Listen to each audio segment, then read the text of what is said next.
How to play dominoes. You don't know how to play dominoes? Well, listen here. Here's a brand new show that just dropped. While the presenters play dominoes, a special guest will be discussing all topics that matter to you. Everything from judicial, legal, health, wealth. Nothing is off topic. The name, you ask me? Domino Effect. Domino Effect. Come listen. It's time well spent.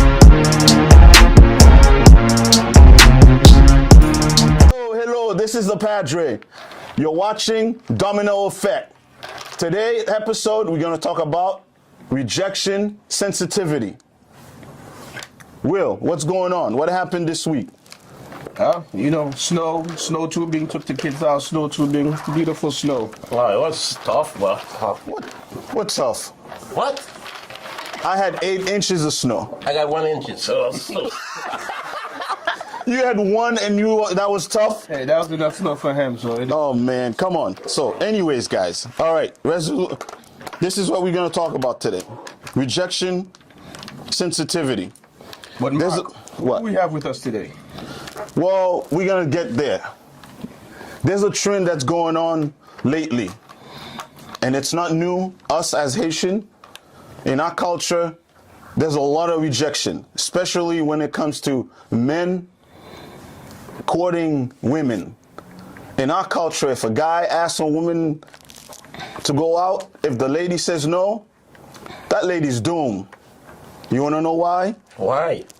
Because most of the time, the guy gonna do some sort of voodoo, yes, to attract that woman. Nowadays, there's a new thing here in the U.S. It's a sad trend because I have sons, you have son, and you have son. And I don't know if you guys heard that. Are you guys gonna play? Yeah, we're gonna play. All right, who got the... In the news, there was a couple things that just happened that kind of like got me going. Okay. What is it? This basketball player killed a chick because...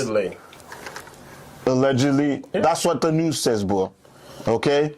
We don't know yet, bro. So in Colorado, same thing. This dude killed every single one of this chick roommate. Allegedly, bro. You can't keep saying that. Allegedly what? That's true. Yeah, but allegedly, he hasn't been to court, and certain things. He hasn't been to court and whatnot. Yeah, so I think. Well, hey, all I'm saying is that's why we need the next man. That's disturbing. So, anyways, today, fellas, I brought Dr. Patricia, who's gonna talk to us about rejection. It's you. And anything related to that kind of thing. So, without further ado, Patricia E., tell us a little bit about yourself. Okay, so I am a psychologist, but today I am here just as a consult, independent consult. Okay, so what does that mean? Explain to us what's the difference. So, yes, I'm a psychologist, but because of the type of work that I do, I can't work outside of, I can't contract outside of like my workplace. Okay. So being here, I am talking basically out of just a independent psychologist. So you say you're a psychologist, so do you have a chair or couch that people sit and answer questions? No, I don't have. What do you mean? I have an office, there's a chair, but it's not like old school, there's a couch you lie down on or anything like that. Like psychology now can just be just about anything. Me and you having a conversation right here, right? Now there's like, you can do psychology over the phone, right? With all like the whole pandemic stuff, you can do it over the computer. So I don't have an issue. Can I consult you, or do I have to go to your job and so they can refer me to you? So I work with a specialized population. So because of the population I work with, you couldn't come to me because I don't have a private practice. Oh, okay. Yeah. It's your play in the way. So in this case, rejection sensitivity. The reason why we ask this question is because all of us, the 3 of us, we've been talking to a bunch of guys, and it's like, I'm not gonna lie to you, rejection hurts. If I go and ask the chick out and she says no, That's never happened to me before, but what do you mean that never happened to you? Look at you. Come on, man. Because he's so used to rejection, he just, you know what I mean? He just, right now, it just goes over his head, so he doesn't count. Okay, I see how it is. Okay, so Dr. Patricia, so tell us what rejection sensitivity is based on your consulting help here, because It's very simple. It's exactly what you said. It's sensitivity to rejection. Right? Okay. So some people are more sensitive to things than others. Okay. So it's your ability or inability to manage rejection. Okay, so, but what would be the cause of such? If you were to say, okay, me, like Eve says, oh, I've never been rejected before. What would happen at the first time of him getting rejected? It's hard to believe that he's never been rejected. It might not be in a relationship, but there are all sorts of rejections. All right, that's right? what I. So, like, this might not be like you were rejected in a relationship, but like if you wanted an opportunity, right? You went for a job, the job didn't accept you. That's rejection, right? You weren't invited to a party, you weren't invited somewhere. That's rejection. So, like when we talk about rejection sensitivity, it's just how you react to rejection as a whole, right? So you think a rejection can make you angry and can cause you to harm someone? Absolutely. Think about it, right? Especially nowadays, right? Nowadays, you guys say you all have like school-age children, correct? Yes. When you throw a birthday party, who's invited to that party? Oh, his school friend. Oh, school friend? Why? Is he friends with everybody in the class? Not really, but it's just one of those things, you know, you don't want to exclude anybody. Yeah. Hurt anybody's feeling. That's what But it is. Yeah. the reason why she asked that question is exactly what you just said. So let's just pick, for example, my son has 10 friends, but he has 30 kids in his class. He only invite 10. So what happened to the other 20? They get rejected to them, right? It could be financial issue. If I cannot afford the furniture issue? Are you kidding me, dude? Oh, financial. He said financial. My bad. I thought you said furniture. I was like, what's going on? Okay, go ahead. My bad. Financial. So, but exactly, we never know why, right? Okay. So when you're being rejected, do you know why you're being rejected? A lot of times you don't. But nowadays, there's like this push, right? You invite all of your child's classes, so that way they don't feel bad. But what's wrong with them feeling bad? Well, as a father, I'm going to put it this way for you. I think it's more of an entitlement now. To me, that's what it sounds like. It's like an entitlement. If the kid was never get rejected at home for everything that they ask at home, that's pretty much like they're compensating the kid. We are compensating the kid. Oh yeah, they're all their friends, so we're gonna bring them in. But honestly, the thing is, let's say if your kid don't get invited to a party, you yourself as a parent, you do, even though the kid may feel some type of way, you yourself will feel some type of way also. As if like your kid wasn't invited to the party. It's just it hurts your kid, but at the same time, it's it hurts you too. How? I mean, I don't get it. How? How can how can I be hurt? Who likes seeing their loved ones being hurt? No one. Exactly. But at the same time. But it's that hurt, right? So like, I'm glad that you want to protect your child, right? But it's also an opportunity for you to teach your child how to manage those difficult emotions. And that's what's missing, right? So like parents aren't taking the time to teach children how to manage distress at a young age. So now you have grown men, right? Because you all have school-aged boys that are going to be somebody's partner. And they're going to be men that now don't know how to manage these difficult emotions. So they didn't know how to cope. They don't have a coping mechanism, pretty much. Okay, so based on what you said, when we see all the news and you see all the crime, all the shooting that's happened in the school system, you think that could be type of a rejection and those people coming back to hurt the rest of the people that actually did that to them? The other people? That's why there's like this huge pull for like bullying, talking, right? So when people are to stop bullying and violence, I can't go. Okay, good. Oh, Right? I have to That's go. You didn't go? Oh. Okay. Okay, then I can go. all right. Continue. Right, so you have all these violence happening due to bullying, and that's why we have like this move to like prevent bullying, right? And a lot of initiative is around having conversations, having people start talking about their feelings before bullying actually occurs. You don't want to wait until somebody's being bullied, then you start having a conversation.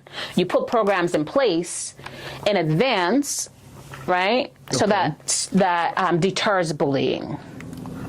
Okay. Right? When you talk about putting program in place, what kind of program? How to prevent bullying? Because if I have my kids at home and something going on at school, he got bullied at school, I might not know what's going on in school. Is it the school or does have to put some program in place, or it's gonna be me to do such a? I want to say both. Like you're a parent, it's your job to advocate, right, for your child, and that's not going to happen if you're not having conversations at home, right? So whether or not these things are happening at school, the conversations should be happening at home so that you know what's going on in your child's school, right? It's not always the school's responsibility to tell you what's going on. Okay. Now I got a question. Do you think it helps? It helps the fact that, let's say, right now every sports. Let's say, for example, your kid plays t-ball. Your kid plays t-ball. Your kid never step up to the plate. And they get a trophy. Everybody gets a trophy. Like Participating trophy. Participating, like everybody gets a trophy. There was a like that's the new. You know what I mean? That's the new thing.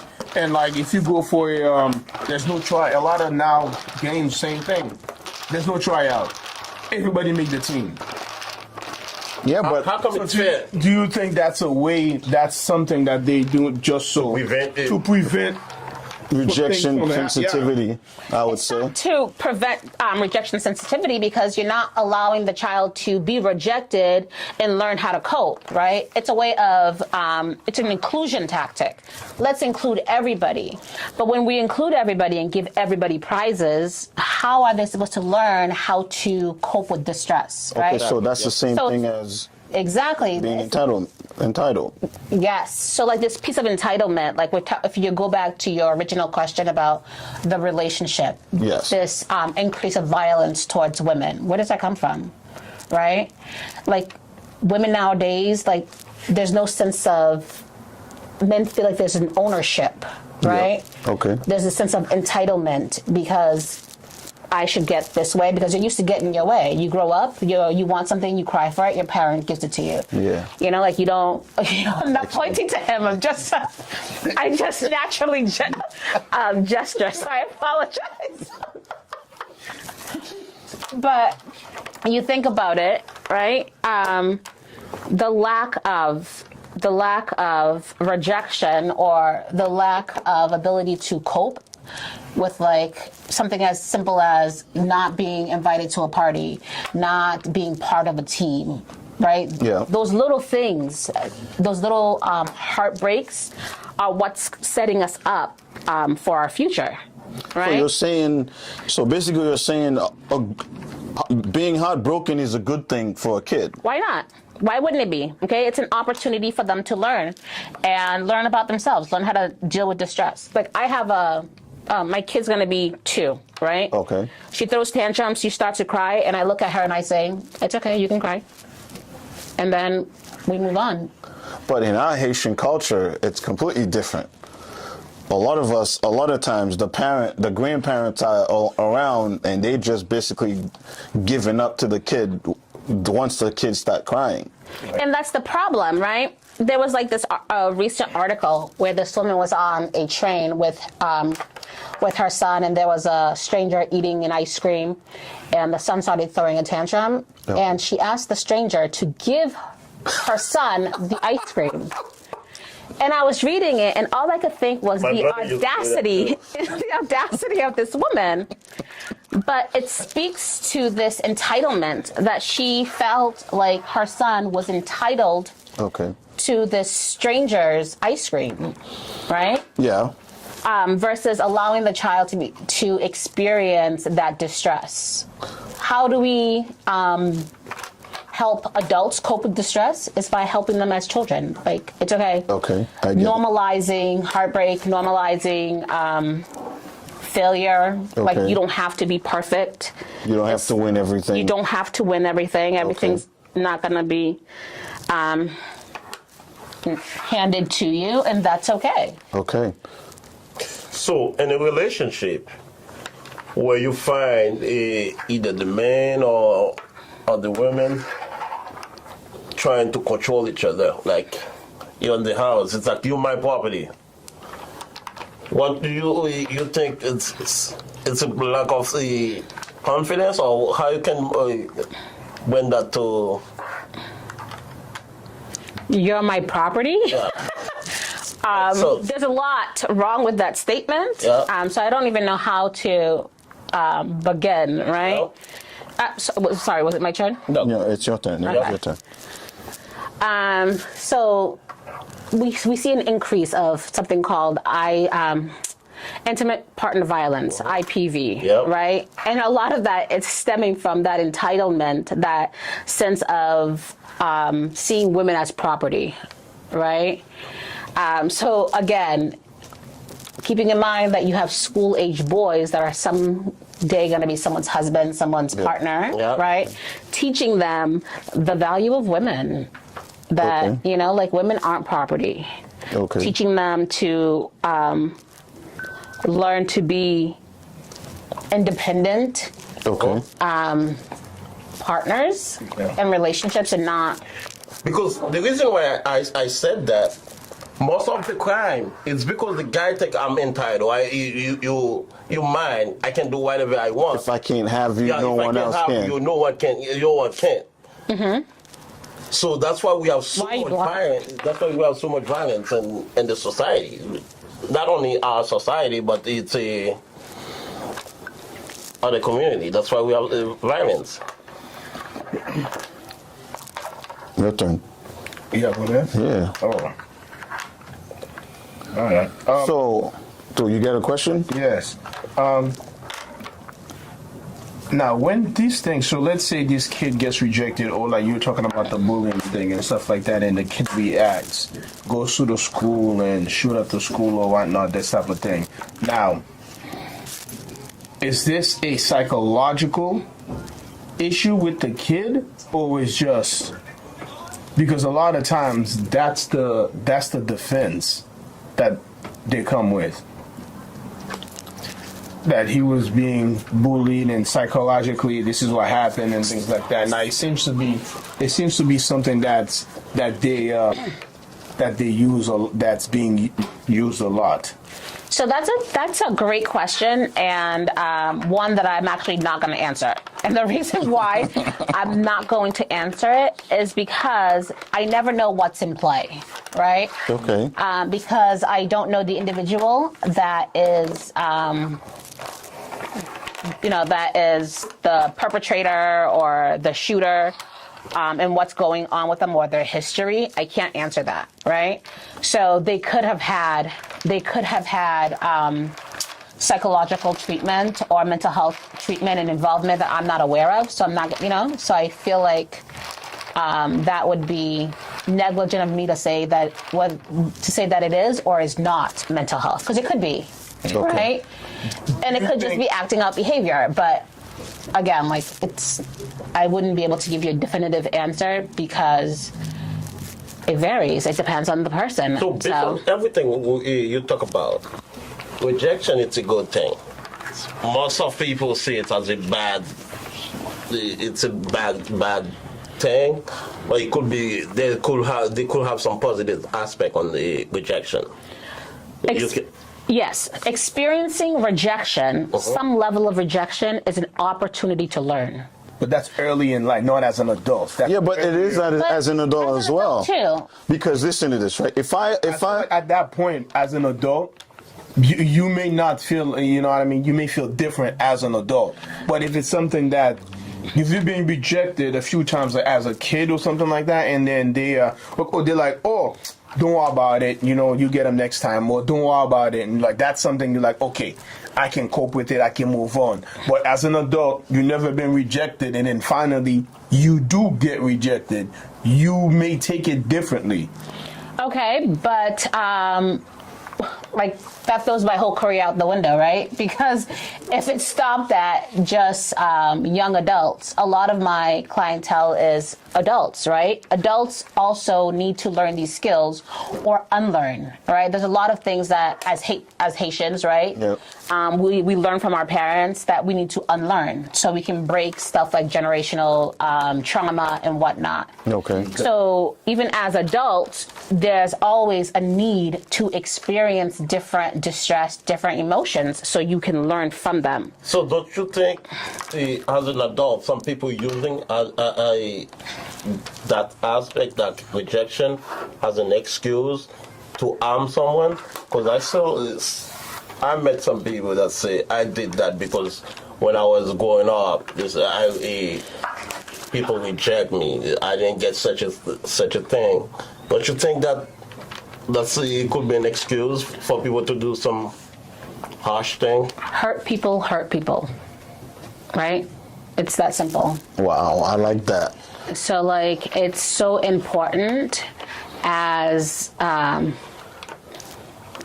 human beings that we learn how to manage our emotions and learn from our past, right? That's that piece of generational trauma that I'm talking about. Just because you were hurt, that doesn't mean you have, doesn't need to inflict harm or hurt on other if I was people. in church, I would say, hallelujah. So based on everything that's been said here, so somebody's stalking another person because they got rejected. How do you see that? I mean, where do you stand on this situation? Because you're saying that rejection is good, a heartbroken is good, but some people are just stalkerish, but they'll still do something and it's based on rejection. And what I would say to that is that they didn't learn to cope with those things, right?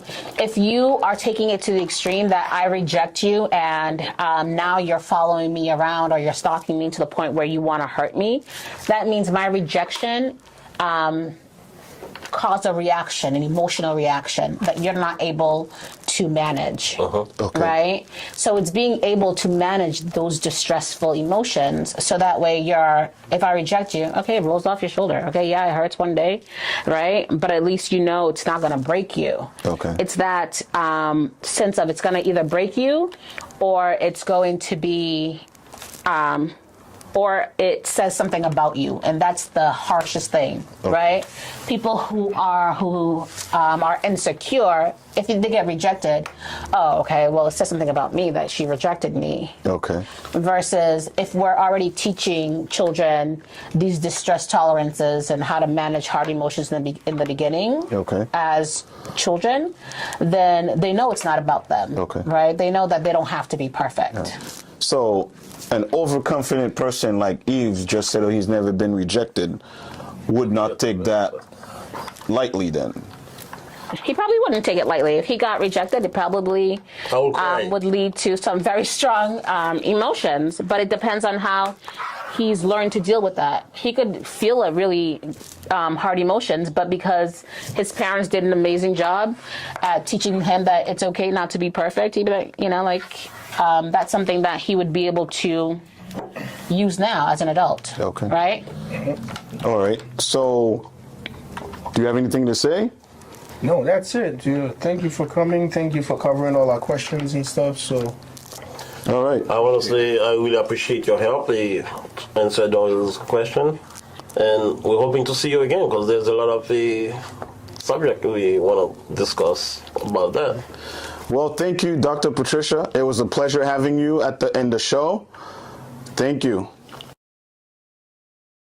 Do you know how to play dominoes? You don't know how to play dominoes? Well, listen here.